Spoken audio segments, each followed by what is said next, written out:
voix du peuple, oh, la voix du peuple, oh, si tu as bien, oh. Vincent Chilouizi, étoile de la presse. La voix du peuple, toujours longueur d'avance. Les informations partout dans le monde. La voix du peuple, toujours actualité na actualité.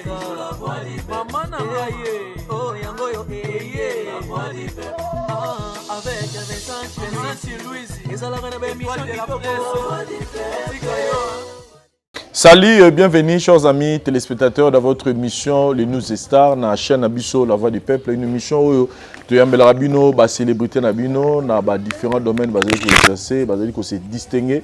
Et pour aujourd'hui, nous avons cette occasion, pour une énième fois, mais pour une première fois pour l'année 2023, votre artiste musicien Robino Mundibou, single. Il y a vraiment beaucoup de choses à dire sur l'artiste musicien. C'est pourquoi Bisso, la voix du peuple de Kiti, Lelo A Poto Solanaye, Robino Mundibou. Bonsoir.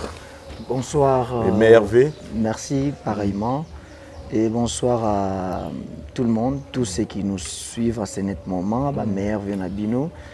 Et voilà quoi. Sinon, de ton côté, j'espère que ça va. Oui, tout va bien, tout va bien. Tu sais que Yambayo, Tozana et Bandeliane, c'est la première émission Bisso, la voix du peuple et Yambio. Aussi ici 2022, na bilan nini Robino Mundibou. Bilan plus que positif, na 2022, 21, tu fandaki, tu solaki et voilà, donc en 2022, le concert na biso liboso to bandaki on a Est, si je ne me trompe pas, festival à Mani, na Goma, après kozonga nanga na 20 dates na Europe, na sali 20 dates na Europe. Oui, les kaki. Très bien, image des amis. Voilà, après kozonga nanga Kinshasa après 20 dates, to kendaki na orchestre mbarusa concert live na Likasi. Après Likasi, nazongi sous pour 2 semaines, na quelques dates en ça sur l'Europe, nazonga qui na sala ngwezaki bien. Après kozonga, na yako préparer comme mabango Luanda. Donc to beti des concerts na Luanda, to zongi. Après Luanda to beti sous api Kalemi. Avant Kalemi de Asuka, c'était le tout dernier. Apparemment le tout dernier concert ngaza na Kindu. Il faut que prester na Kindu. Donc to kangama ba vol to en poma ba vol fort na mboka au Congo na Syrie pour yebiango de kamba vol na ba province et comme trop parce que biso bougera moi trop to kendara trop na ba province mais au moins na bokebo et donc ba musu batika na aéroport au moins na bozaïta musu na événement parce que nous on est des artistes tam sous concert moi qui fait beaucoup ma bobi tapeka le même jour au moins na beaucoup mi et air va pesa bino air à vol tam sous bolongo 9h au moins na bolongo 16h c'est des choses comme ça donc bilo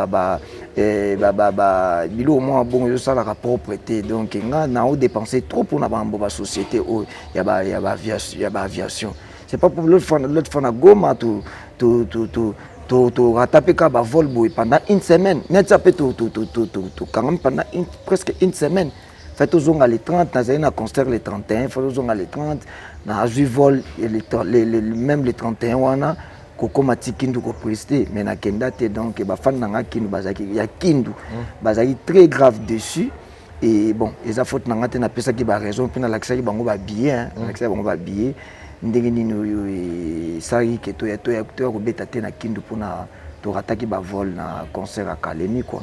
Donc voilà, donc les tout derniers concerts to beti na année 2022 ça na Kalemi et les kindenge les cas qui bomona il est bien donc moi je dirais Kulumba top de top to misango peka na 2022 Yobin son na to tchaki na TikTok ezakira essaye et le monde à TikTok tout le monde pas et tambole katimo qui là tout ça on peut clip na Luanda et les qui bien on a kutu vidéo na ngomo to chake ya la fille wa bandako bina yobe boyo wana donc na page na ngai beti da ba millions ils okende donc yobe okende bien ils ont évolué bien donc voilà. Et tu as tout moi précision mon mukie pour na Kalemi tout le monde qui m'a solo ga ya ba stade ne ba zo beta mikolo parce que na ngape na yebi stade Kalemi on a participé à une activité mo ezalaka wana on nous a montré ba image mon na moyo on dirait on dirait bato bayaki te. Parce que zaki avant zaki l'air balance tout vraiment vous avez connu un problème que bato bayaki ko participer. Les images que moi aussi je vis ça, mais c'était la journée. C'était la journée. Moi je suis venu prester la nuit. Tout ça qui balance na Boutou. Il y a avant jour à concert. Et puis la prestation c'était la nuit. Hein. Moi j'ai posté les images, il y avait des gens, il y avait plein de monde. Et voilà. Parce que la journée, la province déjà, rarement. La journée, et en plus il faut photo on a besoin juste pour créer pour la buzz. C'est juste pour la buzz. Comment vous filmez penza vidéo penza mundi bouillé on a podium Pierre Kayango. Et ça, c'est ma bonne route. C'est le Watinda, tu n'es partout, tu filmer. Donc, moi, puis il y a des images que je filmer, que mon dit, il y a des académies, il stade à vide. Exact. Donc, il y a des images, des individus mal intentionnés, qui ont déjà bien avant. Donc, il y a des côtés pour nous relaxer. Concert et Olympia, quand on a dit 3 grands stars, vous blaguez, il y avait Mundi, il y avait Rebo, il y avait Piston Zuba. Il y a 3 grands stars en fait. Tu as vu la Calémie, tu as vu les Bosso qui est Robeta. Tu as vu les Bosso qui est Robeta, c'est une ville moko ya Sika, ya Makamuto zoko ta Sika. Tant on a podium te. Quoi imaginer? Podium est athée. Oh. Mais oui, il fallait créer podium, il y a créer. Donc ils ont placement côté moko ya bien, côté moko penda donc yo. Gouvernement pénal Congo faut fonder la ministre donc ça le roi Miami quoi. Très bien. Les pénal très quito quoi. Moi ba mike non de bandio ko tatene ba mi. So ba tchela on moyen pénal vraiment ka puis climat kitoko. Très bien. Tango moi bozana mo vivre moi malili bo vivre malili mo normal. C'était bien avant nos on a penza kuna donc fona na raisonné biso to ba krona bitonga tonga donc biso somba partout. En tout cas et surtout mère pas comme ta côté kuna. Mère am ta katanga kuna tout ça. Na tchapé na des bases kuna. Na Calémie wana. Ya pena bien. Robino Mundibu Yobe et Bimi Yobe bandi au ça la succès avant yo clipper yango. Mais je vis beaucoup de gens ba meka peu na profiter pour na pesa ba tout bazali na ngapé bien na Calémie Claude Kabouloulou, donc Azatoza qui bien, Fiston, Moutonon Fouengi, Jacques Azapi. Moutonabiso ya Fouengi, la Ranani, Beni Fouengi, Toza qui pena, Glody Chipaka mwana Yolo, na John, ana komumu prénom ya Pakasi Fort John na peso Kambote, Léona Comité, Donc voilà, on a passé tout bambote bazaki na biso penza très très bien surtout Claude Kabouloulou quoi. Donc on a passé famille Kabouloulou mobimba bambote quoi. Ali Brown donc Ali Brown. Donc on a bien bato ba yamba biso pena kitoko na Calémie quoi. En tout cas, Robino Mundibu na dobeta sula yobe namoni ba ozu ba critique ebele bande obalobi critique isu ya nini façon salela qui promotion ya yobe na ça écoute promo na moto on dirait na c'est sa question on dirait dans ça dit nzembo mi beteli makasi avant au clipper yango bande ozu ba lui pourquoi bon ça la stratégie pourquoi pas bozo ça like album nzembo ebimi clip ebimi après ba challenge bandolé qui ya bimisana nous challenge et puis clip ero na sima. Parce que bandoromi balobi yango pesa les a parmi ba réseau ba monique ndenge yo betaka ba vie pena na YouTube na banzembo na yo ba bi yo be souffrir muki à cause que batu déjà ba si ba bandela ki ba challenge batika ko comparer biso na batu ba ça la Google Ads batika ko comparer mais yo vitesse na yo ezara mais eza na biso misu na misu la chanson la plus vue na carrière nanga et ça là après 40 jours de 1 million de vues. Vous comprenez? Donc toke malembe zoke nango bien zanze mongo déjà ebima ki boy biso ça ki ngo na ça ki son na pona ko alimenter TikTok nanga parce que mikolo TikTok mote bandi ko ya voilà ce qu'on ngapi na ko la te donc ndena banda système ko poster ba biloko na ba ya répétition na Facebook na ko motindika mingi pe na mataper côté à TikTok pour moi moto négliger quand tout monde comprendre on a moins retard mais bien que toujours côté on faut moto na mutaluka angle nini ayela bat musu ba ozo ba abonné belé na TikTok pour ba lobaka ba sala ba comédie mais ngape na luka angle ngamo botamso na tamso ndena lati dior na ngabo Ozo comprendre nde na lati amiri na ngabo na makolo na filmer na poster et ça la jeune bien alataka bien a débrouillard côté on a bien moi image à répétition donc mon mutu donc TikTok est un monde moi mutu toi za star très bien moi dis ko yo follow ka place nini oyo bazo lingela yo ofanda wana nokito oyo sa makamsu ba oleka ni komi comédien pamba. Vous comprenez? Donc, tout ce ba comédien, ça la makam na bango, ya ko sekisa, biso côté ba artiste Nathalie, ba sepela nga côté ni na meka mekati. Donc na kata ko meka wana ndozo mona ke ba bilo wango ezo bimara bongo. Très bien. Si tango ko fanda ko ba no mona ke makam wana to ko sila et comme pena donc inde ba sutuka ka eloko bimba la moko. Mais sinon na yo moko na bilan na yo no sali yobe en tout cas OK nango bien. Ezo pona nga ezo kende bien. Pona nga talaka to beta liso nango. Ezo kende penza bien. Eza déjà ils ont des tendances. Tendance TikTok ti les lezo beta na ba boîte. Ti batu ba lemba TikTok ba ko zo auto bimisi version to bimisi, c'est ça le problème. Voilà. Mais lobi na legana i place mo na ngiri na makanza na sayo babaru mo tanda mawana na santa ipena na legana na kada ipena yo be ezala kaka bon ndeko pena baluke tozali na kalemi kuna bato kini bazobenga ntuka tondimio ozanganga yo be to kanisa iso indenge nini te yango wana nzembo na nzembo ezala na ndenge nango betaka ezana style nango ezana ndenge nango batu msuku tu yanga kulanda ba TikTok on a ba style noto mesana nango te style noté il a chotin il a très doux tika ngo pe style wana ezala vous comprenez biso to souffra kana ko meka donc zo meka ba style ozala donc yesa la biso to zala toujours sans forcing donc makambo ba vu na YouTube batu ba comparer biso te na batu ba kena na ndinga vitesse ya mpepe comprendre donc au moins yo olobi to wana ba vu muke tani ba banzembo belé gez mo ta abimisi bimisa ya be na ba vu pene belé mais yo kango na ba boîte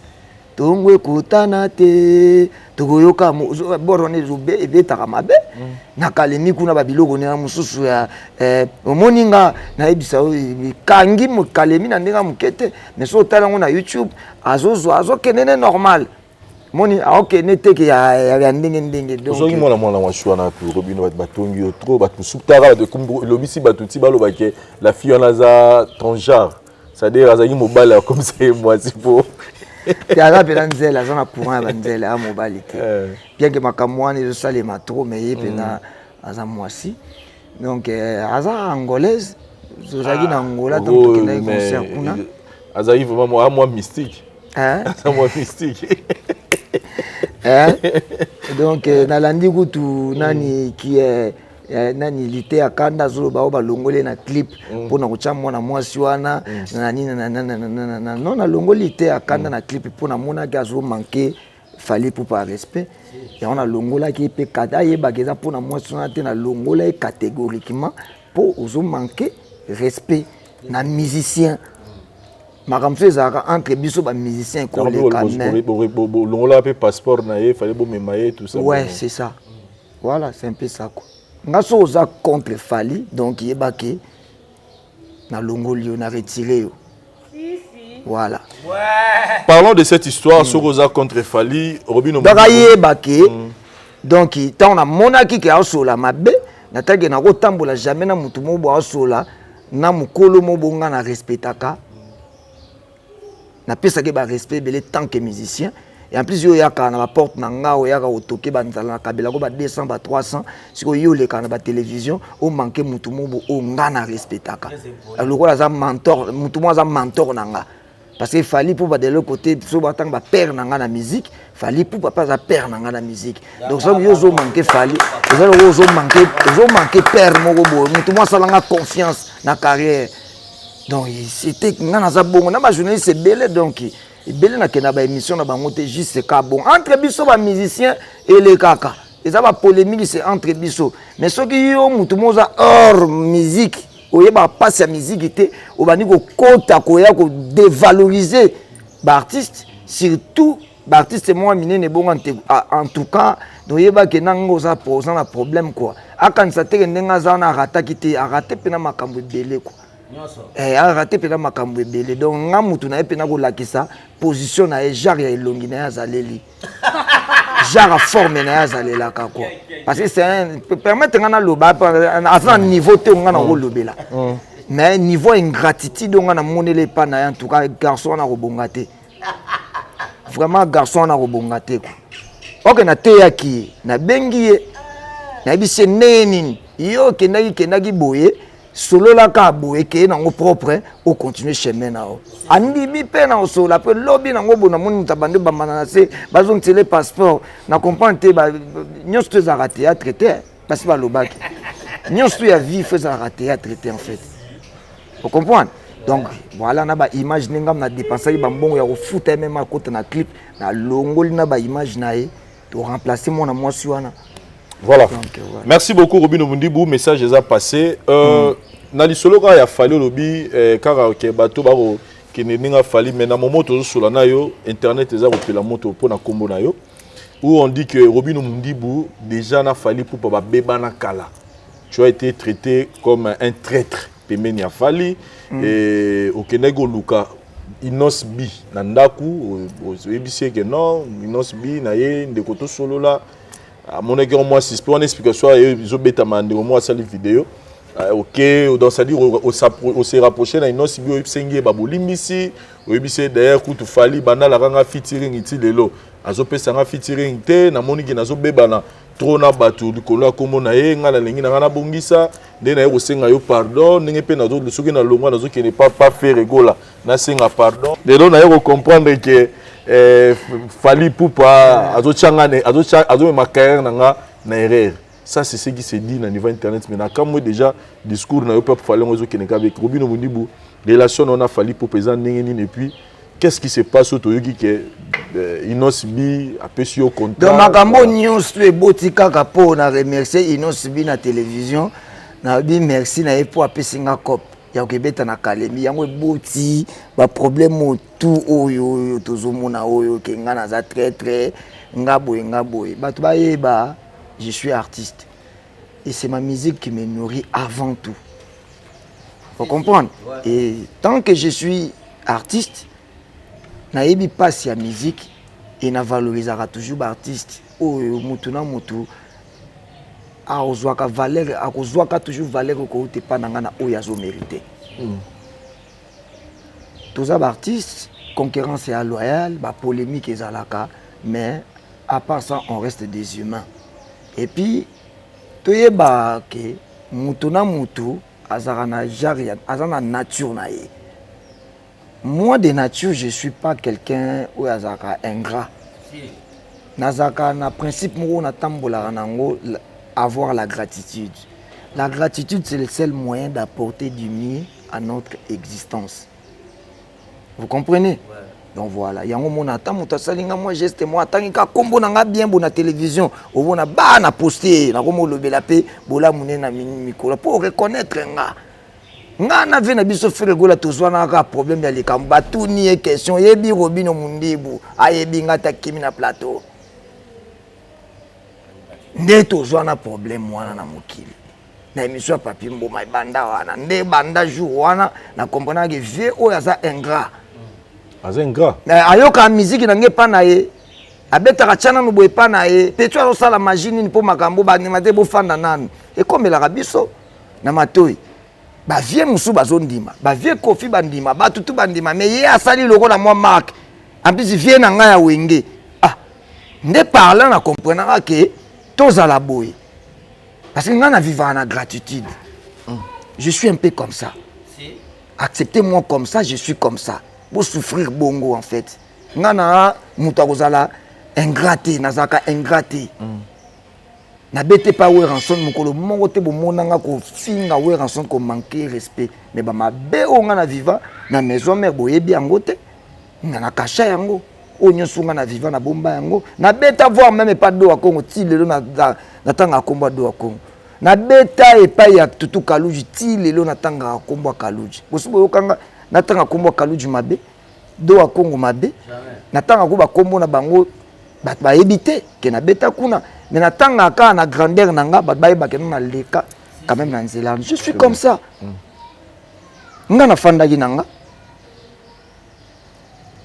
Et tombaki ko toujours mon moment ka ba fête décembre boy. est tombé. Na ye na moi problème moko boya la finance. Parce que nga za akona bitonga tonga. Vous comprenez? Na musique on est tous à bonne vie, mutu mutaza akona, mutu mutaza akona casino, mutu mutaza akona boîte, mutu mutaza akona bimela mela, mutu mutaza akona osomba ba voiture, mutu mutaza akona bilamba, mutu mutaza akona ofute la banda kwa minene. Ngasko naza akona bitonga tonga. Depuis na comprendre monde ya immobilier, na comment na ngabuta bi tonga tonga. Parce que bateau bazara bateau bitonga tonga boke tout na bango so bazara na ba cash. Ba ya mo na ba pe akibo atikali na rien. Il s'est fait que oh na fandi boy conteneur na ngamwe ba biloko ba finition ekomi na matadi. Il faut ba dédouaner ngo cash yate. Et bani lokwa moko déranger nga pendant la journée puis ba décembre ba nini na ba décembre na ki para ba orphelin ça là moi j'ai na ba orphelinat ba musique ezali famille ezali ba ndeko mso ba kufa batika ba bana na ba ona ki para bango tout ça les bandi ko fandela nga sko na mututi nga na mutu na sambela moi to yo yebi na kangi misunanga na prier avant tout c'est Dieu na les camonnions sous na mokilo tout ça la raboye so ki kamwe bandi ko tumisa o il faut se remettre d'abord na nzambe na yo au soleil na nzambe na yo et puis nzambe na yo aroyeba ndeni akomema charge ya likambu na yo na bi ka nzambe qui fait likambu parce que moi je comprends plus rien, j'ai besoin d'argent. Frère, c'était ça un jour moi makasi ya ndenga mukete na bimi na kena ba sport na ndena kena na Pullman. Après 4 heures du temps boy téléphone est sonné na mon téléphone na musika kuna nga na osala nga ba sport numéro mo ezo traquer ezo continuer ka ko benga après na kezwa numéro pas ekata ki après na yo mona ba message et tout frère mon gars s'est présenté nga frère ya Inosibi manager Inosibi Prince Palume na PCP moto place azali na lobby prince na commune na bi prince ça prince na bi après na bi prince. Vous comprenez? Tu voyages trop na musique na Inosibi, tu vois batba quand ça te na Inosibi so gindeni azape parmi les seuls artistes où tu voyages trop. Ya ke bo fandia nga na fandia. Nazo pekise pe kutu. Na olobele pe makam na sama toyi. Na ebisi to so be na vol nzela mulai ko uta ba Togo ti ba Kim. Ya. Nzela na zo terrain zo tsa lokolo mabe mingi. To ya na biso na ba terrain. Vous comprenez? Vous comprenez? Prince, après, Prince a dit oui, Prince. Mon frère n'a déjà. Tu kendara moi ndenge par rapport à mukili ndenge yebi. Et combien de fois que vous allez ma Prince? Pour Prince, on a blaga na lekinete. Na yebi Prince très bien. Tango Inosibi kuta bimi na ba Vodacom to kuta na ba RTG ba zoya na ba émission et tout. Ba mona ka le loté to ti loin pe. Te ba ni mo akala. Très bien. Prince était au ça ba G. Yo pesi na cop. Yo zo benga po na cop mo bo na bi. O te soko zo na parler to le ki na parler na bi. Te to kuta na Pullman ngana na Pullman. Wana kute koma lobby nango na solika bebe kopele après lobby na sala wana betango kara lobby nango la ninga lisusu ndeni position soza na ndako tokote na ndako na bite tokuta na Pullman ke Pullman o te soko bimina nute biso to zaka pe musika te to zaka pembe na Saint-Luc tokote la o ya ndaku boy natali insistance et l'équitro. Vous comprenez? Insistance et l'équipe trop. Boya parler. Na komeli on peut adresse ndako. To komi pe libanda komelinga na na porte na ngana kengeli. Kengeli. Oh. Yeko. Bon ça va? Beaucoup ta côte ça va. Ba fandi et tout. To sololité cop eza boeza faut que beta na kalema tuni c'est petit frère na yebi ponga na boy na créer le problème. Pour yo ya pe na cop na omoro boye pour ça makambu na yo c'est petit frère na yo aza au courant. Oh d'ailleurs kutu yé mutu. Ne parlant na yo comprendre ce que ça qui prince et linga eza la princité. Loko le wuti pa na yé moko petit frère ne prince a memi ngo ti Donc il m'a PC aval quoi. Voilà, d'ailleurs il y a moko mutu a PC nga numéro, il y a moko mutu a salibo, il y a moko mutu a salibo et boy. OK. Et ça pour moi c'est du business. Na beti bango ku te loko moko bo faut pas lembana nango. On a caché. Donc caché pour il y a beaucoup de bilo. Beti loko moko boy. Na mo ba discuter à l'aise. Ote monité to ko sala ngo boye mais to calculer ngo to memango na équilibre boye et comment loko la déconseil na bi so ndé na pesi bino na boko doublango d'accord ozomon nga tali ke na analyse na nga parcours na nga journée lundi na prière qui j'avais besoin d'argent et tout siko nzambo to sambela ka likolo apinga pambolanga na nzela ya mutu. Vous comprenez? Total nanu nzambe obiso tout prier. To longa nanu ba makambo nyonso ya mokili ndenge to tozo vivre. Mais moi j'avais parlé avec mon Dieu et aide-moi na pomme boy. Situation peut se présenter. Donc la blague avance. Bon pena dollar abimi. Franklin Bimi. Nga mutu mabe na bandi ko compliquer bango suzunde na kolongwa kini te avant bo pesanga o etikali. Pona boye za boye. On comprend pas biloko boye comme yaki na nzia na bino, bo minga kune komi deuxième partie et comme moi mobulu. Inos bia benganga. Vous comprenez? Abenga na zwa ku téléphone te na mona ate après komelinga. C'est mon leader et tout, je t'appelle, prends le téléphone, ou soit rappelle-moi. À cela, il y a un déconnecté. Après, on a rappelé, zano calme, zano sire, donc, batuana basola kitoko, ça coûte nous là bien, tu as bien cotuana et tout, batuana ça la confiance. Ndena yako longo. Longo to komiti kalemiti to komi bon batongo yo lobaki baza pite zano calme nanga komi ko traquer ye somon na komi ko traquer mona batu batongo pe bako ye ba bani ko traquer azaku na ba vol na ye azaku na banzela na azo kende ba nini azo ku du problème na ba Côte d'Ivoire kuna soki avion azo traquer lenga batu wana ti ba libérenga muke nanga e komi ngana vrai mbila papa obi ko sala vrai mbila ko sala vrai mbila ezanini eza ko joana no se présenter makamso total asima wana nde ko sala vrai mbila ezali ko sala reconnaissant tango fandi boye muninga moko boye a aider yo na likambo moko boye oyo osengi ye pété eye na nzela na ye ponga na senga kité osatanda ina ngo akoka pe ko boycotter et pour d'ailleurs kutu na ba polémique ngam na tarake mingi vous comprenez ndeka ba guerre ba polémique ngam na tarake moi trop akoka ki pe ko boycotter mais tango aseli mayele ya kibomota monika ke mwana mai en plus ba solliciter ki ndeye asana ba master ne pe belebela zakana bango ba gaz fabulous ba samarino akopesa pe bango ayebisi na bato na mutu akoki ko couvrir nga ezaka Robino Mundibu na ndenge eza makambo ya stade bongo c'est la reconnaissance vous comprenez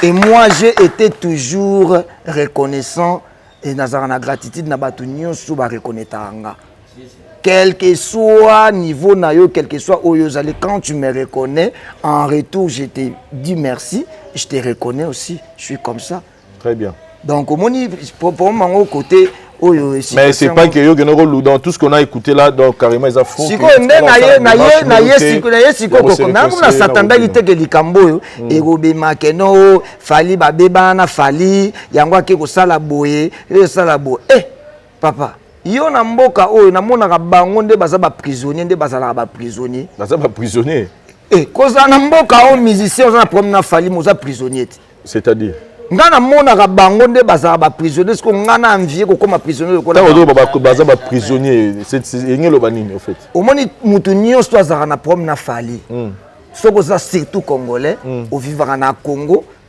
et en Afrique francophone au tient banzembo ne betaka partout oza na problème balbum ezo raté te makam nyonso azosala ezosimba so nga na accepté kobeba na moto abongo mpona koma prisonnier nakoma lokwa bino natalaka bango te natalaka bango namonaka bango tu wana ndenge bazala nde basufraka po partout nga natambola bamboka bipai tu nakendaka tobimaka mpe na babwate ofandi omona bopa banzembo nde bandi kobeta wana ekomi lokola soki ndeni ce sont des prisonniers okota prison na mutuka abwale siko bino bolinga mpe sikoyo nakoma mpe prisonnier ka lokola bino mondi boye en bonne relation avec Fally Ipupa ata ye alingi tozala en bonne relation te lisusu moi je garderai toujours des bons souvenirs des bonnes relations pour lui nakodima jamais kozala prisonnier parce que c'est un bosseur c'est un grand c'est aza onyo sui azali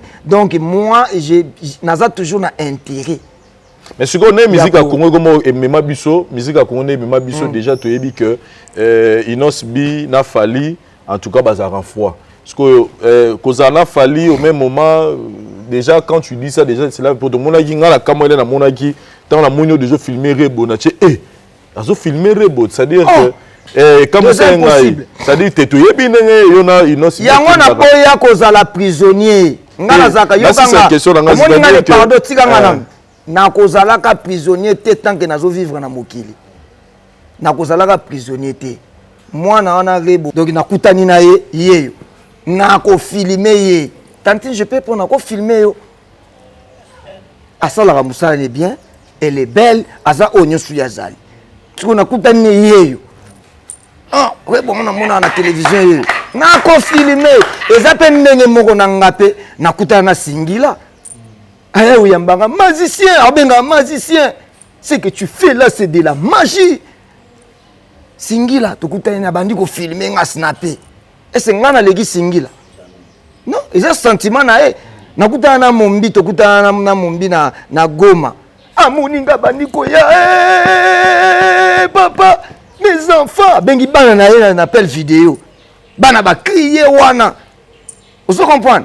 Asa prisonnier te donc comme prisonnier na loko yo lingaka te soko za loko mo yo lingaka exprime toi nga aza déjà ka mutabomba ba makambu te na kumisaka Fally Ipupa popo na pona te que aza d'abord kaka musicien mo à Congo il faut na kumisa pour créer la polémique. Moi je suis fan de Fally Ipupa avant tout ba tu faut pas retenir yango. Tu es fanatique de Fally. Nazali fan. Msona kotika musique nde na lobaka nazaka fanatique ya wenge musique à maison mère monde maison mère ezalaka nde omonde wenge musique ezalaka maison mère nazaka fan ya wenge musique à maison mère la fan ngema voilà ya ona keno beta pe kuna ya de biyo peto bengo warrior donc mais natikala kozala manzaka mankoité. Ah ok. Nazara simple fan. Vous comprenez? Donc voilà. Donc bah tout ba keno bo bouger. Bo ni ezaka opportunité à musique hein. Nde sali keno toye banape na Fally Ipupa. Mais à part ça atikali star nanga akozala. Tenga ce qu'on a vu position na yo Inos Bi Fally. Tu te sens pas un peu aux amours c'est-à-dire côté déjà Fally côté Inos. Si on est tingana Inos Bi to na minute déjà contrat peu sur gratitude aux manifestants envers like si que tout ce qu'il y a eu avant le Chénacé c'est vraiment c'est dit besoin d'un point de départ na bino place au bandelaka relation bien na bien na Fally ndenge batomne musique comme on memela biso ti c'est là na ndenge musique wana zo mi comme memela biso wana ndenge ya mabesi ko très bien ya kokota na prison nga na koza la prisonnier te te misu le comment pose on l'aura bien peut-être na Fally mutu so accepter o te so do mona même le biso ba journaliste OK place mo wa yo ni mara Fally yo awate business ekotikala business vous comprenez après tout business etikala bito ça la business et puis nga na musique à Congo ba yebi ennemi jire na nga za ka mokoti na esi bino ke non si bien za ennemi nanga ni vient na biso faire gola na bino bino ka sa ke ennemi nanga nazaka na ennemi moko mutu moko ya ki ata kope na nzela na ye na kozwa te parce que aza hypocrite aza donc aza oya zali ata appel na yebo na rozwate batou na loba en clair matin midi soir c'est lui l'ennemi juré de Robino Mundibu donc il y a mes karakutu kuyate mais au vient na biso faire rigola on a attendé to lo bana ba télévision boy business c'est un business aza ennemi na ngate aza munguna na ngate et le bité son andimi cop ko wuta soit pas ministère moko boy bazala bien tena fali pour bande na komi traître non bino boye bité peut-être Innocent bi d'ailleurs lui c'est un visionnaire pour la moni tout le Bernard Likamo pour la moni ningisi pe na mokili ningisi pe na internet ningisi pe na mokili trop yango photo yango pe logo yo ela ki en tout cas na yeba fait tout ça l'émission mais la moni yango yenga bi bon donc bana lelo pe na sous-estimer pe le souté na yo comprendre ya za munene na za pe munene si na yo comprendre que ça munene ngape na ça munene au niveau ningisi mokili pesi batu lokola sujet mo biloba un simple merci to fani même pas ensemble to lia to monani ko tout même pas les gars la chombo mais tu vois des choses comme ça donc badbai kanisa te que non Innocent bi ndenge to solo linae ya ko bendanga na kana bango jamais o bango ba okanisa wana bien kasi kana bino wana batu bosala wana ba arata banani ba arata vous comprenez parce que bato nyoso ba critique Fally Ipupa nga mona bango ba arata parce que mutu mongo normal au vivra vino normal aux a ba vision na aux a temps critiquer Fally Ipupa parce que c'est juste quelqu'un qui fait des efforts c'est quelqu'un qui est vrai na musique à Congo tamsama logique à l'axa biso moi si moko mama bana na ye asala ba dérapage penza te batu malgré ba critique oyoka jamais wa betaki batu kuna kanseki batu kuna saki bo malgré ba critique tout bosala ke na mokili donc as exemple moko ya bien donc exemple bien prévané talabino tout ba journaliste et tout beaucoup msaka Fally Ipupa ba journaliste tout bozaka bien na ye jamais on la journaliste mon ça bien Fally Ipupa que ne poto na nzela mai jamais kaka ba arata au mona bango ba fingi nzoka finalité na bango ba luka poto andenge batini kenda mundambu tia koma akatsa akino boka ngunda momona ba bino tu muto enviara tam sous poto azate muto boza bo vivre ba vie na bino calme donc ça veut dire que bokansi non spesa maele pété ape maele ti a comprendre que oh bon nga bo memaye na kan ya ba arata botale bien bo analyser bien bo comprendre que na mboka oyo tout jeune qu'il était à sa featuring na Wilranson tout jeune qu'il était à Yemba na Koffi Olomide ayembi na Diamond pas à mukete na mboka oyo na Afrique na lobaku na mboka na Afrique oyo azape mukete aye ko chité koyemba na via Wilo et bota Innocent bi ça lui manque quoi et manquer nani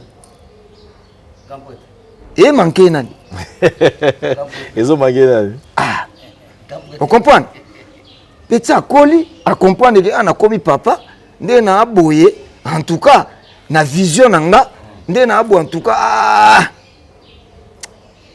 mundibu fona soigner na mundibu poya na okakalia ka ba pizza na mutu wana ba fanda ka donc na nzela mundibu na kokota vous comprenez vérité à bino bo mona ka makambu nde bo monela yango na anglais nini donc Innocent bien bandi démarche ya luka bongisa na Fally ezane le contraire tout le bas aza petit moko oyo bongo efungwama ye c'est un visionnaire ils ont manqué na carrière na ye ils ont manqué Fally Ipupa yo bien ngote na carrière nenga zawana ils ont manqué Fally Ipupa c'est un visionnaire il y a la plus mingi business alors ça business que sont na tout na moto na zu clé parce que biki na ngambu na bino wana mso akozwane rien ngambu wana msusu wana tout ça là les padres Boussane tout ça collaboration na fait rigola na dynastie na entre bango mibali collaboration na benga imuninga les albums a fait rigola siko nani abenga ki muninga c'est wana ebité pour na zaïté mais les albums a fait moi tant bozo comparer bo comparera bien moi tant bolobaka bien botalaka peut-être ça na besoin ko évoluer bo distraire ye tchaka bandeke na ba clip tchaka ba soso na ba clip atanga boy ko tchaka bandeke na ba clip c'est le razo tchende na clip bino tout bokomi na seleo le problème est que tu as des clips. Mais quand tu peux te comprendre que oh succès bandeke ni bio bo memelanga yangote atikine mamo bandeke seleo na tchendeke bino tout bokomi na seleo. Vous comprenez? Peut-être comprendre que oh quand na bino il a beaucoup à perdre mais na quand boye a ne belé à gagner. Peut-être à comprendre que on dit boa pire mutuana. Azana nous bien na mundibu. Et puis je t'assure mon frère, yokutuko okosenga pardon te. Ngana tindi okosenga kutu pardon te. Les kaka na télévision le bikaka respect na venanga king fali pupa.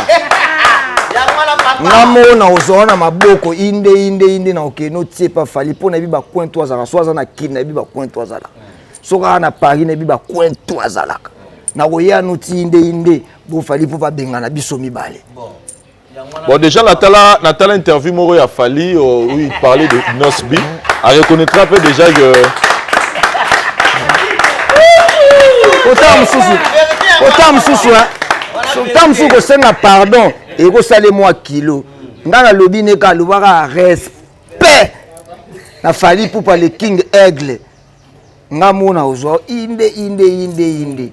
Bosoli collaboration na bin. Mais on a donné tout à l'heure que dans l'interview Moro a Fali où il est en train de dire que Inosbi petit naïe sauf que Batouné bazo c'est ça qui on a les déjà reconnaître que on a petit naïe.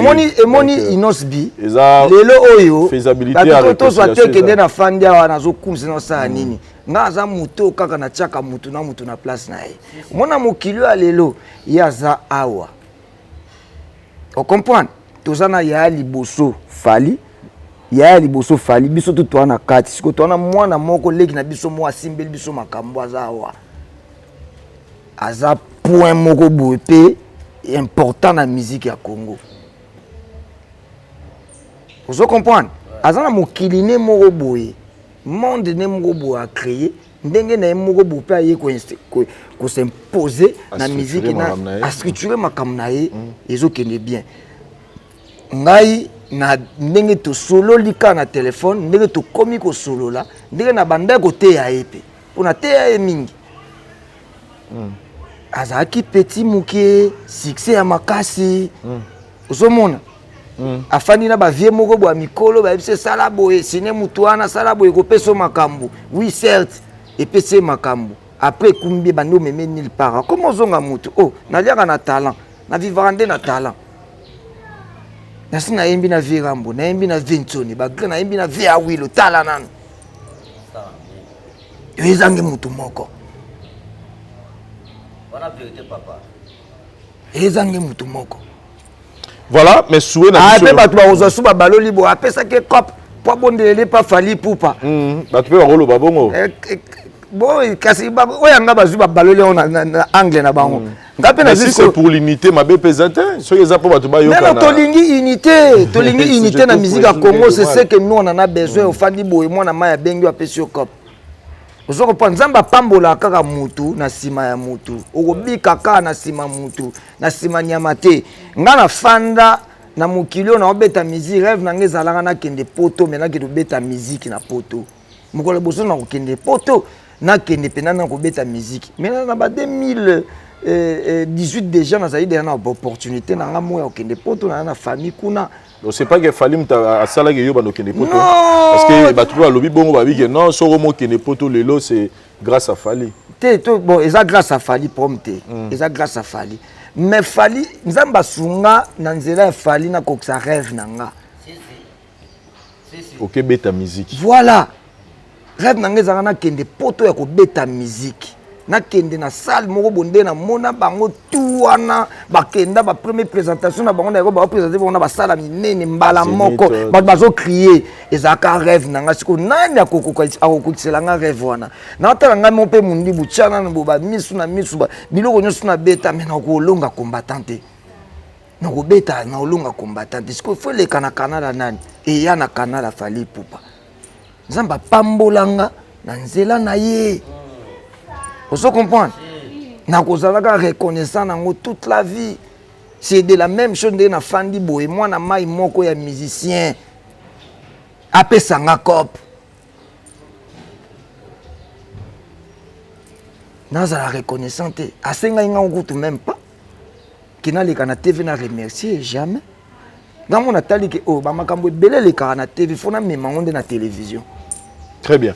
Merci beaucoup, Robin Omundibou. Je pense que vraie version Yangoyo, dans tout ce que vous avez écouté, ça, ma solo ya Simandako. Robin Omundibou, ma solo comme ma solo Stade des Martyrs. Ba challenge bandi, lobby. Na ndenge no ba pesinga kopo yo ekundika makambo esala ngote. Actualité makambo ino sibinga na kombi traître. Na lukake kunda ta makambo. Na tuni yango pourquoi parce que tu as dit que ba sinaki ba stade eza fali. Tout le monde a génération quartier latin, tout le monde peut faire rigolo la génération maison mère, héritier maison mère, mais tout le monde est quitté après la génération, tout le monde est quitté ce qu'il y a bino, tant que bimara presque banzela, mon tout le monde est renoué, Fabregas a l'objet déjà rebêté à stade année haut. Et on te dit tout n'a payé, c'est ça, stade des Martyrs. Vous en avez Tchana Nouboye, vous en avez Misu na Misu, vous en avez Kulumba. Vous avez chiffre 9, vous avez rebellé, ceux de bandi fait, tu vois, nous binara, yo na yo. Congo Zamboka ba courageux, ba toni pe na Congo. Congo Zamboka ba courageux. Bon, comment dans le stade de Martyrs, c'est pas très compliqué. Dès l'année, muninga monga lobi, bato ba beta dans le stade de Martyrs, ba na 7 tétité. Mais ba keno ba ande na banzembo. Pour nous mettre dans le stade de Martyrs, il faut que la caca na banzembo. Mais il y a des rebelles. C'est suffisant pour nous mettre dans le stade de Martyrs. Au moins, na minute, vous avez na lobby. Il y a petit na lobby na bino. Mais quand vous stade de Martyrs, et que bébé c'est la mission belé ba carrière. Ba te belé ba comme très perturbé. Pour vivre yango. À part Fali Poupa. Parce que le stade de Martyrs, tu es Lukanine. Plein. Tu as une question, on a tout le monde plein. Chaque club est Zawane et la Rabatou. Chaque club est Zawane et la Rabatou. Chaque club est Zawane et la Rabino. Mais il y a une carte pour poser la musique. On a besoin stade de Martyrs, papa. Pesanga mbongo wana to produire studio to luka ba featuring et pesa biso banzembo ata après 10 ans to na sur le stade de Martyrs. On lo bananga bongo na ke de midi à 14h. Na ba héros yo tchanga na stade de Martyrs. To ça ba blague ba chez nous. Le stade de Martyrs a pas Fali Poupa. Na on dit kitisa te. Mais au moins le stade de Martyrs eza ba dépense ya balar. Eza dépense ya mbongo moko zo kufa wana tala bako beto na liko fait pas producteur so ça c'est bagé. Vous comprenez? Akoni ya to ki yangila. Vous comprenez? Donc il y a ba budget. Eza budget ya ndenga mukete. Je préfère na préférer 1000 fois mbongo wana na futa ba artiste moi minene na yemba na bantu sa ba feature na misé na ba oba osé déjà na noto za na Fabregas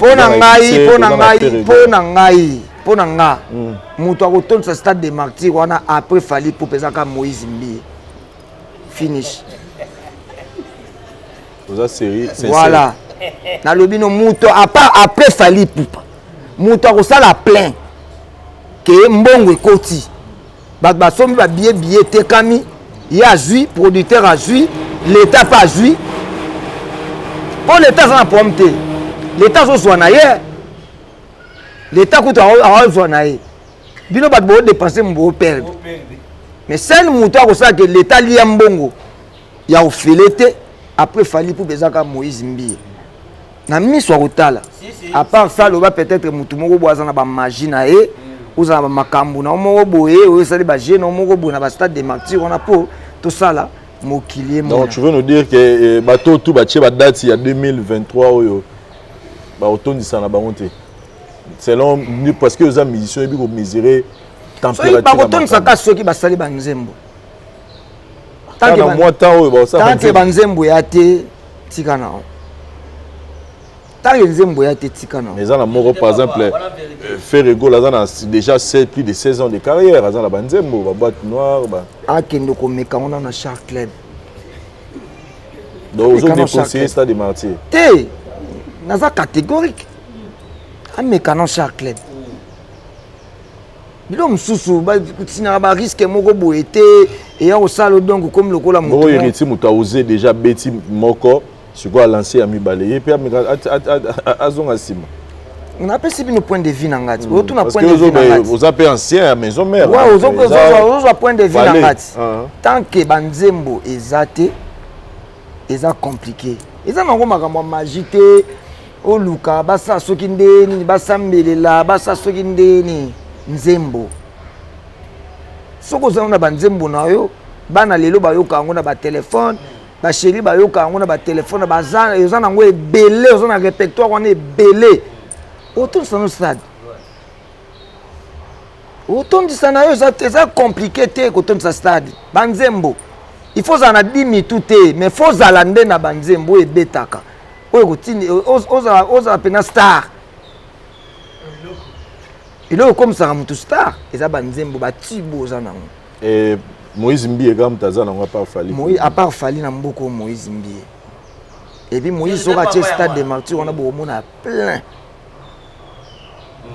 Pour Nanine, c'est normal à bêta chaque club combien de fois.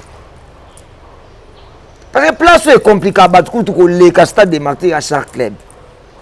Avant bêta stade des martyrs, qu'il y a un commis mais quand on a chaque club, voilà comme conseil. Tu parlais du peuple. Hein? Tu parlais du peuple. Parler du peuple pendate. Chaque club, fikin peuple pendate. Chaque club. Voilà, merci beaucoup. Je vous félicite. Dans cette émission, na Willy Kaimbe, omoni héritier a osé et participer. Bande comme sous courage. Nga na vous féliciter. Omoni le bateau nyoso ba critiquer na wenge. Ata mutu mo azu courage et critiquer stade des martyrs na yazate. Tu sais pourquoi? Pour la cuisine na biso tout malgré tout ça. Il y a un mobile a osé. Nga na côté na nga na opesa e merci. Mais ce gars tout na guiné du conseil avant na nga otali c'est papa. Budget stade des martyrs on est à combien? De na oka kaso ba so ba combien kufiwana. Luka Davido, Luka Wizkid, Luka artiste bo Luka babo ya rambongo te. Beta mo 4 titres mo boy. Ça le ba clip à danger. C'est là pour mon album Moroboy, Jarampe World. Moi Seben moko ya yona mo ba animateur, uluki moi ivoirien Morobo pe na kati wana, bazana bango belé na ngana coaché kitoko. Après au sali promo ya moi 6 titres wana, au suite temps na yo promo penza, au na stade des martyrs, on peut sans raison. Conseil papa yango pour écoute ça non batu qui batu aimena ba featuring ba ko inviter bango nini et tu on a level Moroboy après oyana owana oyamba la monde nga yaki c'est bien à oser mais à la prochaine fois faut betara toujours chita sima stade des martyrs za na mambo magité za mamka banzembo za nuka na banzembo ne betaka danger au monde qui au stade des martyrs wana plein. Bébé Chanaton sango na o bébé Rico solo amalasi bébé Rico en plus ya moyi ya moyi etonda na butu te na moyi à 14h déjà à 15h faut faire les dada plein ils en plein déjà à 14h. Voilà, merci beaucoup chers amis téléspectateurs, nous évoluons dans notre émission les News des Stars avec Robin Omundibou. Retrouvez les titres Iyobe na chaîne YouTube nae Robin Omundibou. Retrouvez beaucoup de titres Oyo Achela Rabiso à tout moment. Mais Robin Olisolo ya Yona Gaz Mawete. Tout le monde a gagné Bandaka et ça l'a déjà tout le monde a cher des poules mais silence jusque là. Tout ça. Alobayi nanga lobi yo po lingo bongisa trop. Tigelanga na bongisa. donc ngana bongisa nzembo to natikela epa bongisa biboza na bongisa suka bona komisela yo bongisa bona za na confiance ndenge na bongisa donc za pena yango mona ta featuring ngana fali pour pezumo batami pona ko bongisa ko pese boy le boy le solo comme sous ko pese bodo komi ko soule donc c'est pas qu'il fallait remobini ça yo ça no featuring on vient na ngai amema kutu ba finga e amema bango ba poto si vous comprenez amema ya ba poto ye mo aloba ke aloba ilo mo est très important aloba na télévision le dit être humain à s'y prendre ka el sauter bo kanisi ndenge ona uti ko zwa kope no bindeze loko faut s'y prendre jamais et là on s'y prendre ça peut-être na mundi bo bandi ko manquer nga sous respect na mundi bo bali wana bozela nga bozwa na bino nga te po na pesi ba raison. C'est trop clair, n'a pas si raison. N'a jamais comme prisonnier parce que comme contre Fali pour passer d'accepter de devenir un prisonnier. Parce qu'il a des belles chansons. À sa soigée, tu passeras partout, on parlera que de Fali Poupa. Si tu as un peu de manuel qui n'a pas sport, on a dit sur mon carte, il y a loge, loge, père moi Mikolo Bazakano, moninga pe mission. Batala na on TV tale babando cha banzembo Fali c'est le meilleur de tous les artistes. Ba ebi na ba honte. Vous comprenez? Parce que ba beta papa mon Mikolo ba ya gato wana. Lui en tout cas, c'est le meilleur de tous les artistes congolais. Lui en tout cas, c'est la fierté. So ba ça on est déjà kake nga ya kawana mission et moi ba père ba soki yo kota wana ba bo ko déplace ba papa yo zo ya na ba bureau na o et ba comme ça ngolo kwa moi guerre mo boy au moins est-ce que faut pas rabaisser bien est-ce que ba tombe on va le normal avec Falinde yote mais nangala so point de vue na yo par rapport à projet juste point de vue si ko mitya na place nanga so eza ngate mutu mususu on comprend et créer des ordres donc il faut qu'on évite point de vue nayo par rapport à projet dynastie à faire tout le monde qui va réunir première formule il y a Wingi musique à maison mère et là on a vu Bill Clinton à Tombo qui m'a bé il dit qu'il quitte le projet n'a été sur l'occasion de l'émission mais on peut savoir point de vue nayo par rapport à projet wana comment tu trouves nenge comme que batumamo longo avant même projet ci là. Bon, projet, on faut autant la bien, ça basé na polémique, tout ça basé na musique. Parce qu'on est des artistes avant tout. Bon, selon Bill, il faut bien analyser bien le projet. Et ça basé na musique, banze moi qui toko, tout ça basé na polémique. Et là, on monte ça la polémique buzz. Moi apparemment, ça juste quand pour na polémique. Na kota la bien. Parce que ça basé na musique. Tu bêtis na musique na bi soit bien. Tout ça magana soit bien to la pongi to tout na kutu mbongo te to discuter te pour te dire que le côté la biso lobby eza banzembo na musique on a tout sali. Vous comprenez? Donc c'est tout à fait clair au monde que et que ndenge zo kendela en fait. Et que ndenge zo kendela. Voilà, et Robino Mundibu, to nanga pena ya li solo ya moi analyse na yo par rapport à la relation musicien na journaliste. Depuis un certain temps, tu as dit que comment créer moi, comment faire souffrir un peu Moussalango moi Mouké. Là, on vient d'assister à une scène moko yo tomoni vidéo, celle des vidéos tomoni dans la mission moi si Virginie Manganga bazo me maine à la police et après koyo ka bandego bazaki sur place lui qu'il était en train de filmer Fali tout ça. Mais selon Yé, Abimisi Fali comme quelqu'un d'agresseur, avec aussi maine nzoto, Jal Roi Babunda, Blo moi bongo. Personnellement, en tant qu'artiste musicien, comment tu trouves, c'est-à-dire, ni Tororo ça là pour na Babiloko ici là parce que ça commence vraiment à déranger surtout na mboka mopa ya ba mona journaliste côté na musicien. Au moment où tu sois vivre bien, ana mbongo na e, ana temps ko za jaloute, ana temps ko landela ba makamwa papa mbate. Viens na Fali pour pas accepter qu'on souffrir na ba genre ya bato ba bongo ba rata ba vie ba calculer bien te ba lexa ba temps na ba distraction et a souffrir quand na mutu nyonso to zoluka ko dembela ipo ba tcha mwaka makambu ne pe simba donc c'est un peu ça quoi na so ba ratat barata ba tellement belé bon mité à mabe quoi mutu mso akoza yo kanisa aza bien azwa vie azo vivre mpo moni afutela moi palais ana moi car mais arata futur yate mais mutu abike futur nangeza bien lobby o aza artiste lobby bana nanga ba koko nanga ba beta liso imaginez bato bazora problème na Luambo est-ce que le ba beta ba solo ba problème wana le to beta ka ba nzembo Luambo na makamnyo so Luambo ça va bien c'est un peu avec Fally Ipupa donc makamnyo so bino bo sala ka lelo bo tala ka futur donc bato ba bungisa futur na ba c'est tout à fait normal to vivre ba genre ba comportement moya bongo quoi. Vous comprenez? C'est vraiment désolant pour notre sœur là. Une fois dans cette émission, tu parles pas bien de Fally Ipupa, je ne viendrai plus. Ça en est clair. Et ça, tu parles pas bien. Même avec l'autre Charlie Prince. Il m'a sifflé combien de fois dans l'émission. Je sais non, tant que tu parles pas bien de Fally Ipupa, je permets 1000 fois même les artistes et biso na biso. Ça peut aller. Les endroits tasser le tu permets. Mais c'est le abenga ngati. Oh. Après on manque ngana ba TV à ça ma compte après abenga ngati. Oh. Mais oui. Et c'est grave.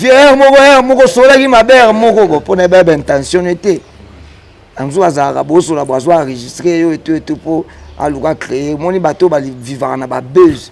Tu vois, j'ai parlé des noms parce qu'il y a vivre dans la buzz, il y a vivre dans la musique. Les CLO et consorts va vivre dans la buzz. Buzz, il faut créer buzz pour vivre, pour au moins 1 franc. Bateau va vivre dans la buzz, baza le roi va mettre, il faut se méfier dans bango quoi. Parce qu'il faut sacrifier même des connaissances pour la buzz.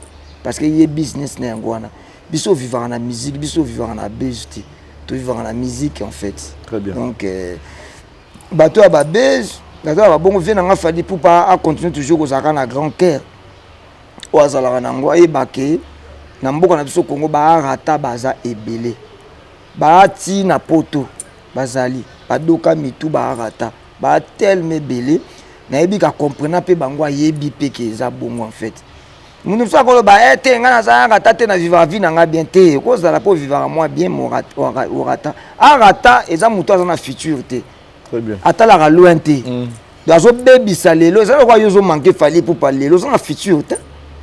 Yo za futur nini pour le Fally Ipupa na Congo faut ça bien na Fally Ipupa lelo et de même ndenge za ki na tango pour le Koffi Olomide faut ça bien na Koffi Olomide tant que vous manquez mutu moi za ka likolo respect oya no pour faire ba succès banzembe no pe ba bayo ki po balinga mutu ante ba tio poa mais o le ka été pour ya za na histoire azab grand za outil musika comité pas ya komi. Très bien. Donc voilà, merci beaucoup. Robino Mondibo, la Kabiso P album na yo, on aura toujours dans studio pour l'album, mais là on assiste qu'on a sorti un single. On déduit quoi que Robino a tika nega pour waze quoi peut autour la lobby que hier on a mis ça nega ba single mon album on ils en ont sauté na ba kaki. Tu belé ba ko rejoindre ngai. Tu belé ba ko rejoindre ngai. Et belé ba comprendre que to rejoindre le système à Mondibo. Et belé le système d'album est causé la peine fort comprendre la mikolo zoya ba te belé ba koma pena causé la peine pour bien ça album moi single moi nini album pendé comme na bato otanga vous comprenez dans mon niveau na biso fait le gola torse ni yanga bo yanga be vous comprenez bilongo makambu na ngati okomatanga lelo dona ba kulumba sala sauce nyonso eza na kati wana vous comprenez donc bato babandi ko rejoindre biso ba DJ bato ba finga ba DJ vous comprenez donc bokomi ba DJ voilà biso beto OK na bino ka bongo na ndenga propre donc ça dit en tout cas pour le moment ba mesana on ba single non ça là nazo préparer malembe donc bilan ngeza positif na betil sola 2020 ndengele quand na ba single wana 2023 na sala na siko ba effort ya ke ba single wana et peser ko le album Si. est-ce que kulumba o il la lisi ba album ebele pe bina 2022 ka kulumba ya pam Vérité.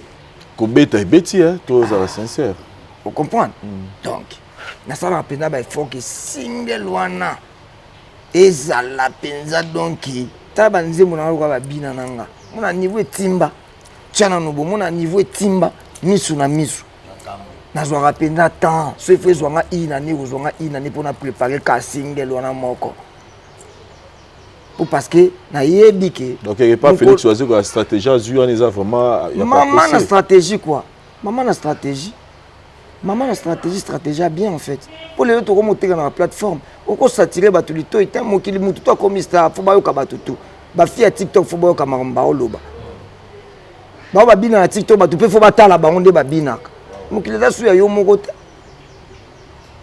donc faut pesa muke na ndenga système vous comprenez au besi moi 2 3 simbi aller lancer ba umso tika na sima on kosika ke album ya ngone bimaki. Mais quand même, on s'appelle la Zebouka, Papa Chéri. Papa Chéri 2 fois. Eh, on a machine de musique. Non, tika. Ça a bien au côté maman musique. Maman musique. Tika. Tika quoi.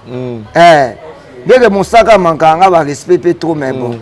Mais Papa Chéri, en tout cas, Zebouka, Soroboy, net sur Moutamakinu, Soroboy, Zebouka. Les gens vont pas nous flatter. Non. Papa Chéri aza pena professionnel. Aza pena professionnel. Ayebi secret kozwa temps. Parce que mutu mso kozwa pe temps 8 ans ya buzoba. Mais Papa Chéri ayebi secret ya kozwa temps. Yango pe biloko ne umelaka. Obi ki abimsela biso générique moko boye. Nana omona on est pala nzonza quoi. Générique mo abimsela biso boye. Quel est ton problème? Aleki bango na côté inter. Aleki bor moko boye. Obi ki ti lelo ezalaka na clip nango ezalaka à présent. Donc seul artiste na mboko to tikali na yo ayebi secret ya kosala makambo na ndenga patience. C'est en série. Eza Papa Chéri ko. Mais quand même occupé légende à Koffi Olomide. Et là on a soit rap wana deux fois te les grands pas wana talaka donc wana talaka donc ngamunezo kende bien. Et 2023 Robino Mondi ba bisi ba fanatique na nini ozo préparer nini ozo penser pour nous sepeli ça bango 2023 pena na koti na makambusiko ya bilongi ba bato ba mona sko mundibu moi ba bilo muso ba balo ba ça ba vite ça ba ni pour parce que c'est que ma voix je n'ai pas de featuring depuis jusqu'à aujourd'hui.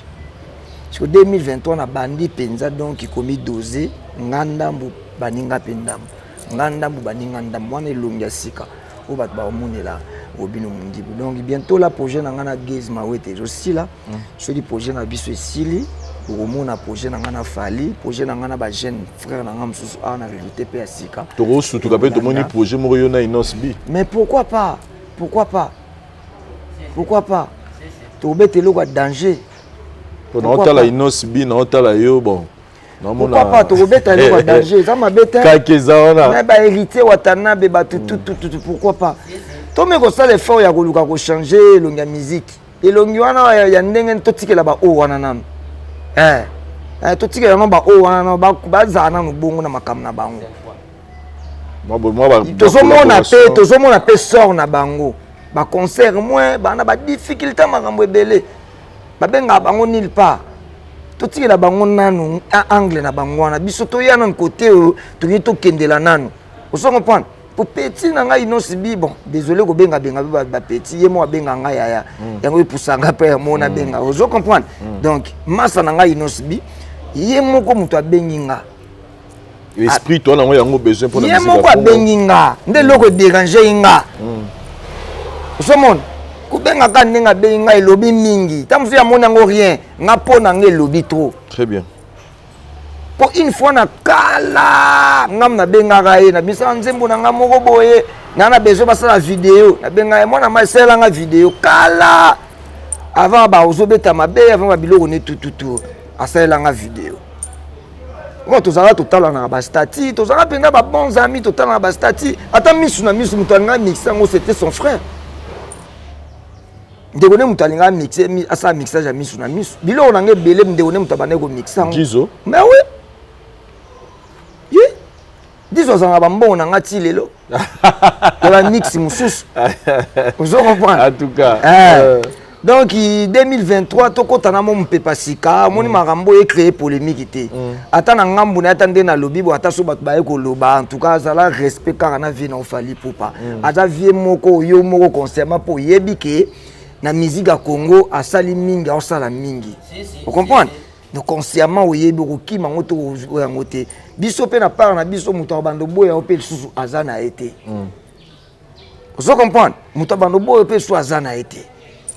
Donc mutuna muto ayebaka ko tia muninga na place na oazo mérite un point très puis musique à Congo évoluer. Sinon sorti Moreza concert Reza Mikolo ou bien Mikolo bozana no ndena za boye na za moni studio na préparé na style c'est loko na ngala guest mawete on a okende Paris dans 2 jours na ke kuna to ke continuer ngokuna to continuer makamsu kuna après yepo yepa a ke kuna donc to continuer ngokuna so ina sisi na zongi to bakisa clip après na bani ba projet musu na za ça non ça année pena ba projet ya ko mundi busiko na facette musu ya sika ko yemba yemba très bien na batu. Voilà. Merci beaucoup Robino Mundibo, nous sommes arrivés à la fin ya Mundibo ya kufungwa mapenda 2023 na penda kufungwa ma donc na bandeko pe ba na posa le banana Jexis Abdallah tu embina e na sai ba featuring mo belé na bandeko tout ba na posa ba sala iloko na Robino Mundibo fungoli porte ouais na fungoli porte bien mo ko muteme ko mpena serré ba nous na kima gauche droite torbeta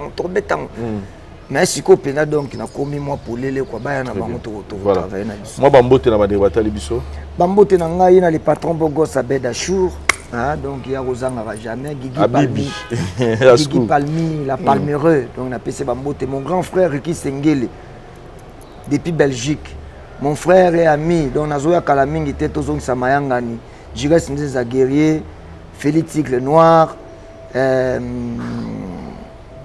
Junior Check Fou donc Maître Botamba Bolaima na zongisio oza mutu na zongisio ngamo na zongisio na pesio bambote donc voilà ba on attend kombote bo comprendre kaka donc tout le lobi trop voilà on va comment monsieur ko échapper mais bozana nga et toujours on est ensemble voilà continuons à consommer yobe botala clip ya kitoko Robino Mundibo bacheli biso na chaîne naie merci na bande retour aux 8h au tal émission bande bandeti na suka to pesi merci na pause et ça yo pour la prise de vie et puis réalisation et puis merci na Robino Mundibo pour na temps pesi biso to partager derrière on est ensemble voilà donc bien yango penza idée la émission télé et ta actualité il faut s'accrocher là pour na éclaircir ba public au batala rayo surtout na bande go balinga ro mingi ba yo ki bongo fallait éclaircir ba qu'est-ce qui se passe vous avez clair merci pour la biso tout mon année prochainement. Bye. Okay.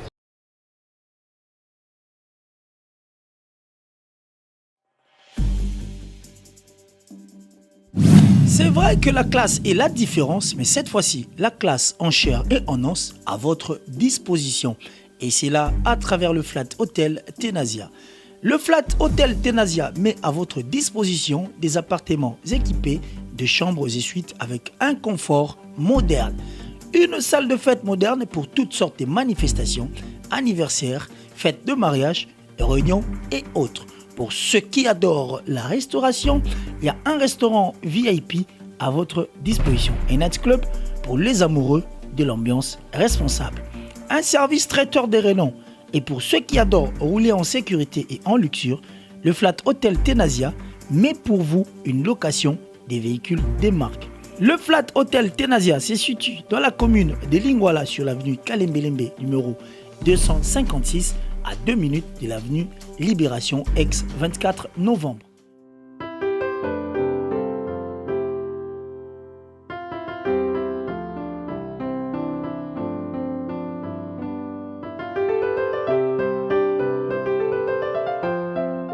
Le Flat Hotel Tenasia, la classe, la sécurité, l'assurance en chair et en os.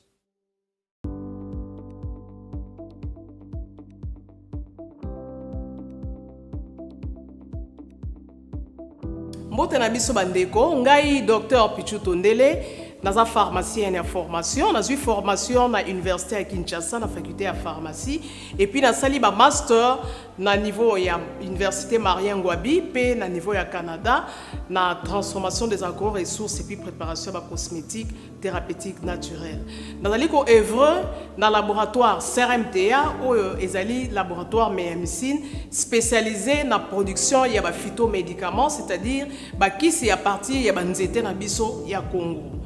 Ba kisi nyonso o bozomona awa na CRMTA et subir ba essai toxicologique et puis ba essai clinique ou ezo ça la différence na biso na ba tradi parce que et subir quand même moi ba étude et belé et puis ba kisi o eza na CRMTA ezali homologué na ministère ya santé, c'est-à-dire ezana ba autorisation ya mise sur le marché na niveau ya mboka et puis libanda ya mboka ba kisi oyo tozo produire na CRMTA et koki kokoma na n'importe quel médecin partout à travers le monde. Dans le laboratoire CRMTA, nous avons deux branches, branche cosmétique et puis branche médicaments.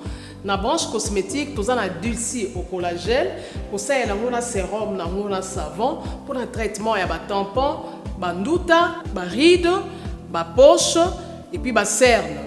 Nous avons dulci réparateur, pour ça il y a un sérum, un savon, ou quoi associé gel douche, pour le traitement il y a un bouton et puis pour réparer le poissonaio. Tout ça na dulci cheveux, ko sale lango huile nango, na shampoing nango pour le traitement ya ba cheveux abîmés, ba cheveux o et baby, ba cheveux colorés, ezali ko botisa suki noki et puis ezali ko retarder repousse ya ba cheveux blancs. Tout ça pe na parfum na biso o to sali à base ya ba nzete na biso ya Congo.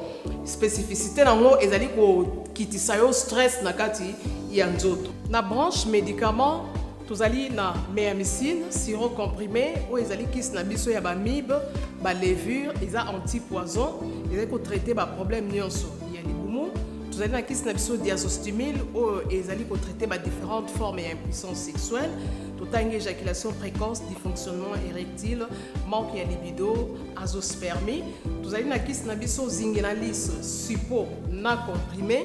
Vous allez traiter différentes formes, il y a hémorroïdes internes et externes, vous allez régulariser le cycle, il y a maman, vous allez kiss nabiso sensifos, vous allez kiss il y a malaria, présenté sous forme il y a sirop comprimé, vous allez kiss nabiso méamycine crème, vous allez traiter différentes formes, il y a maladie, ou il y a ploposo, mycose, ou c'est la na makolo ya bana mibali, maladie empêchement palata et pas ya bana, na maladie msou ya loposo, vous allez diazolex, ou ils allez traiter différentes douleurs rhumatismales, douleurs ya mokongo, paiement, allergie au pollen, ils allez pommade tomuli kombo ya papa na biso tondele diazolo, tozali na méamycine crème ndenge na tamaki, tozali na allium, ou ezali kis na biso ya tension, ezali ko traiter hypertension, tozali na borex, ou ezali ko bombisa système ya papa, ezali ko komisa yango mulai pe monene, tozali na menga kis na biso ya makila, ou ezali ko zongisa makila na bato oyo baza na problème ya anémie, quel que soit son type ya anémie. Et puis tozali na tisane Dr Maxon, où ezali tisane na biso ezali ko traiter ba myome, ba fibrome, ba kyste ovarien et puis basi oyo baza na problème ya kobota, tozali pe na diabéine où ezali kyste na biso ya diabète et puis tozali na anti-poison na biso où ezali ko neutraliser poison na kati ya makila.